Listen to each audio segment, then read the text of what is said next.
it's Daniel and today I'm going to show you 5 hidden features in the OBS that you might not even know existed.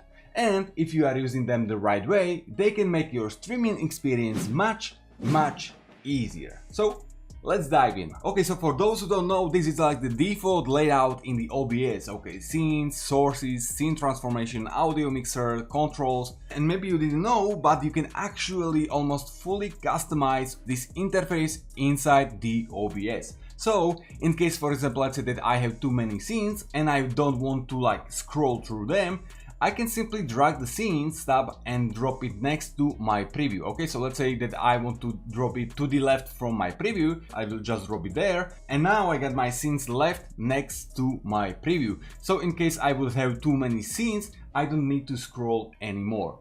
Also, I can right click on the scene tab and simply switch it for the grid mode. Thanks this, as you can see, it takes so much less space. Also, who is using scene transition dock? Not many people, not very often. So we can easily drag this dock and drop it over our audio mixer. And as you could see, it's actually stacked over, and now we can simply switch at the bottom which of the window we want to use. So in my case, let's keep it on the audio mixer. Also, in case, for example, you would have too many audio tracks and you don't want to once again scroll through all of them, you can or drag it and drop once again next to your preview, or you can simply right click at the audio mixer and you will choose vertical layout. Thanks for that, as you can see, we will have all of those audios right next to each other in a vertical way. So this is one of the easiest way how you can set up all of the OBS to fit your needs perfectly, and then also of course to minimize the space it's taking out from you. In case you are advanced user of the OBS, of course you might have some chat there, alerts there. So this is why I'm showing you that you can actually move all of those docks. So in case I would have my Twitch chat there, alerts there, it would be too much stuff around. So it's good to just move the stuff you don't want to have at the one place,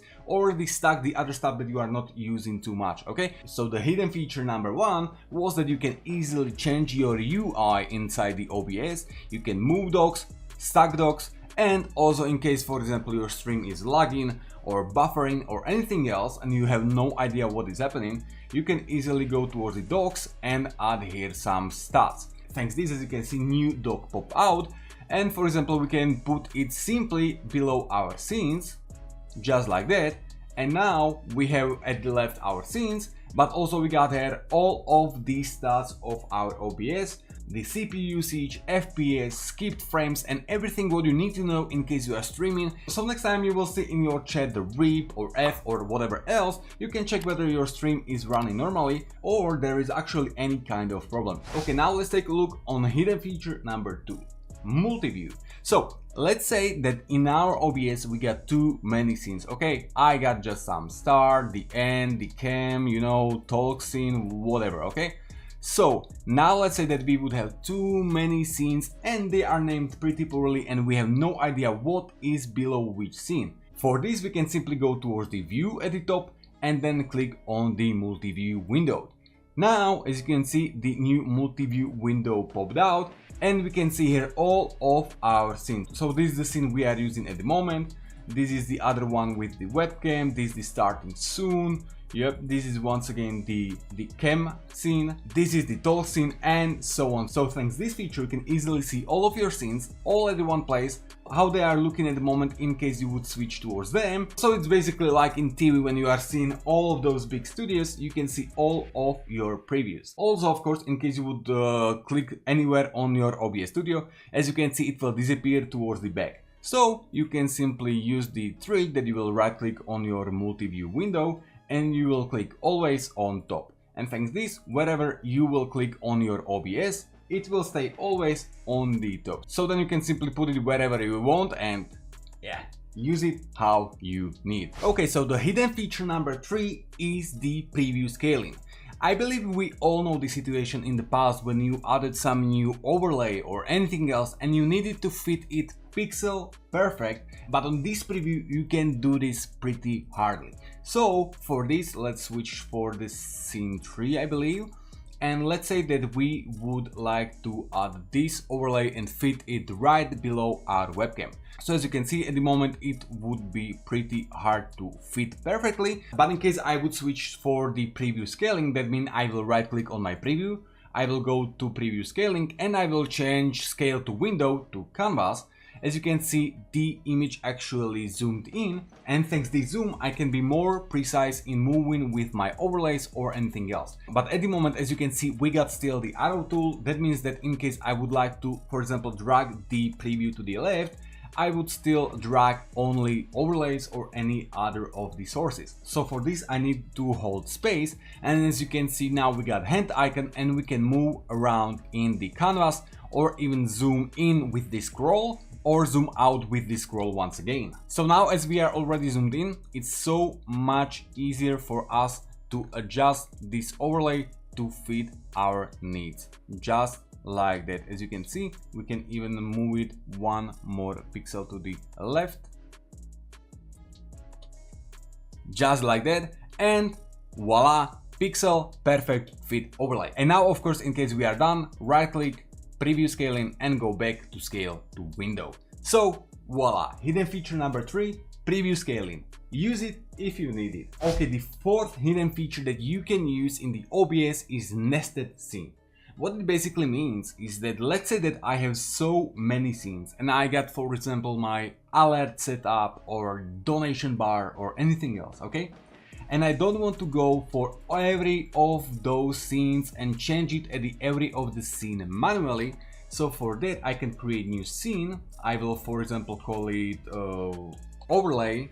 Okay, so let's say that we would use this overlay and we would have our last stop on the right and the last donator on the left. Okay, so let's say that this would be our overlay we would like to use. So now in case I would like to add this overlay into this scene, I don't need to add all of those sources, so the overlay and like text and text, I can simply add a new source at the bottom left, and then I will click on scene.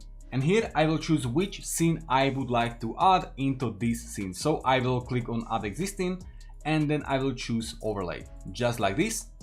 And voila, we added all of those sources from the scene overlay into this scene. So in case you would have multiple alerts, donation bar, or any other widgets or anything else, you can use this feature of the nested scene and simply put everything into one scene and then simply put it into any other scene where you would like to have it. So hidden feature number 4, nested scenes. And let's go for the last one. Okay, and last but not least hidden feature in the OBS that not really a lot of people are using is replay buffer. For those who don't know, the replay buffer is featured thanks which you can easily capture previous seconds of your stream, thanks what you don't have to go and manually clip it on your Twitch, but you can set it up on any of your shortcuts and then make short clip from your stream easily by one click. Okay, so to set it up, we want to go for the settings, output, replay buffer, and here we want to check enable replay buffer and choose how many seconds in the past we want to capture.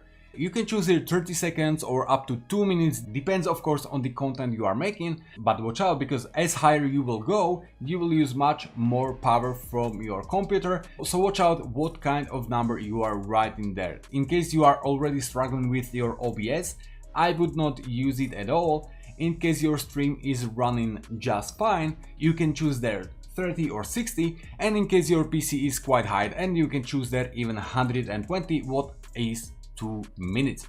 Then you can click on apply, and in case you would like to start your replay buffer every time you will start your stream, thanks what you don't need to start it there manually every time, you can go for the general, and here at the output simply check automatically start replay buffer when streaming. So as soon as this is checked, always when you will start your stream, the replay buffer feature will always run in the background. So of course now we also want to go for the settings and set up hotkeys, filter, let's find out the replay buffer, and then in case you would not set it up in the general to run every time you are streaming, you would put there any kind of hotkeys for the start and stop replay buffer. But in case you would like to actually save the previous 30 seconds, 60 seconds or up to 120 seconds as we set up already before, you want to put there any kind of hotkey that you like. for the safe replay. So in my case, let's say that I would put there Control-Alt-, let's say, then you of course have to remember it.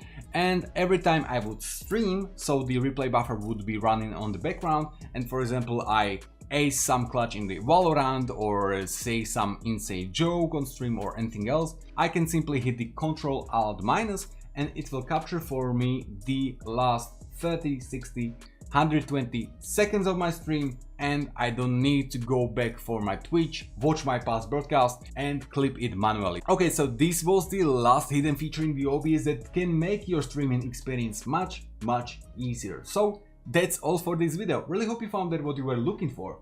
Hope you are good and video fine. Thanks for watching and all of the support, and see you all next time.